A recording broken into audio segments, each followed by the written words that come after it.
আমার চেহারাটা আপনাদের অনেকের কাছে নতুন, কিন্তু আপনাদের পকেটে আমি অনেক পুরান বাবা, অনেক পুরান। আমার অনেক গজল আপনাদের মোবাইলে মোবাইলে বাজে।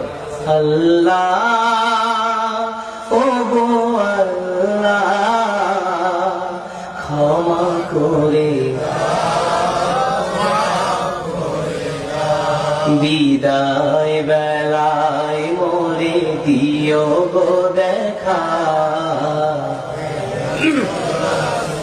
ডেকে লো রাসূলুল্লাহ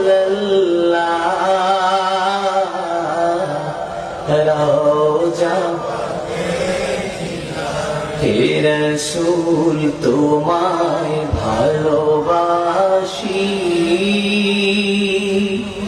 অন্তরে শুধুই মুখে না।